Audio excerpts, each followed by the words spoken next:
fé, ela não é sentimental.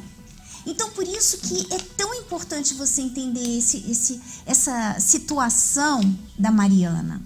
Porque, olha só, é muito difícil você perdoar uma pessoa que te fez mal e uma pessoa que te abusou, então, né? Então, às vezes, quando a gente fala de perdão para vocês, olha, você tem que perdoar. E muitos de vocês ficam até com raiva, fica pensando assim, é fácil para vocês falarem de perdão, né? É fácil para você, porque não é com você. Mas é exatamente como a Mariana estava falando. A vontade dela era que ele morresse, mas ela não falava aquilo que ela tinha vontade, o desejo do coração dela. Ela falava aquilo que Deus queria, aquilo que era mandamento de Deus. Então, ela orou pelo inimigo.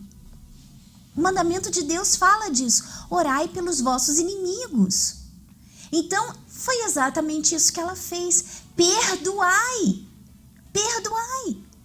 Aí você fala assim, mas eu não tenho, eu acho que eu nunca vou conseguir perdoar. Acho que você pensava assim, acho que eu nunca vou conseguir perdoar. Mas é uma questão de você chegar um momento que você vai ter que falar assim, não importa o que eu estou sentindo, eu vou obedecer com as minhas palavras, mesmo sem eu sentir. Pode parecer, gente, que é hipocrisia, que você está sendo hipócrita, porque você não está sentindo vontade de orar. Quem sente vontade de orar por um inimigo? Quem sente? Alguém? Você já sentiu vontade de orar por um inimigo seu? O desejo natural que a gente sente de um inimigo é o desejo de vingança, né? A natureza humana. Exatamente. Tipo assim, desejar a morte dele era uma vingança para você, né? É o desejo do ser humano. Mas quando você vive a fé, quando você mergulha na vontade de Deus e não a sua vontade, então a vontade de Deus sempre vai se bater de frente com a nossa vontade. Vai sempre bater de frente. Então, constantemente, você vai ter que fazer isso, sabe? Você vai ter que, eu quero isso, mas eu vou fazer aquilo. Então, vai parecer muitas vezes que você tá ali num conflito, que é uma hipocrisia, mas não é. Você tá com vontade de dar na cara de alguém, mas você sorri, respira fundo, e você no momento você vai estar desejando o bem daquela pessoa, em vez de se afastar, você vai se aproximar. Não no seu caso. Foi muito importante uma observação que você fez, Mariana, que você falou assim, eu pensava que para perdoar, eu ia ter que ir lá até ele e ter um relacionamento com ele, ter uma convivência com ele, falar assim, eu te perdoo e ter uma convivência. Isso foi muito legal que você falou, porque teve um momento que você entendeu que o perdão não é isso. O perdão é você liberar. Fala um pouquinho sobre isso, para que eles venham entender. Então, quando eu entendi o que era o perdão, eu consegui perdoar.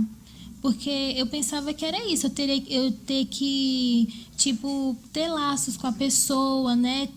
Confiar de novo, mas não, eu entendi que o perdão era eu colocar um ponto final naquela situação e dizer assim, eu não vou ser mais vítima disso, eu não vou ser mais vítima do mal que fizeram para mim, eu posso escolher viver uma nova história, eu posso reescrever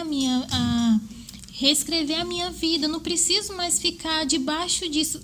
Tudo bem, aconteceu comigo, doeu muito em mim, me deixou, né, sequelas assim na minha vida, mas eu posso ser diferente.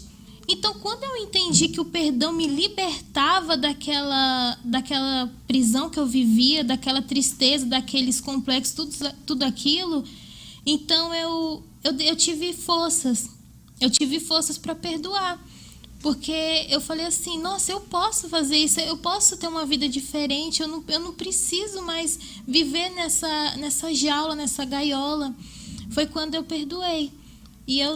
Tipo, depois que eu comecei a fazer essa oração, eu me lembro que o diabo trabalhava muito forte isso na minha cabeça. Dizendo, você tem que ir lá, não sei o que, você não perdoou. Como é que você perdoa se você não criou lá? Se você não confia nele, tá vendo? Você não perdoa de verdade. Mas aí a palavra de Deus me trazia paz.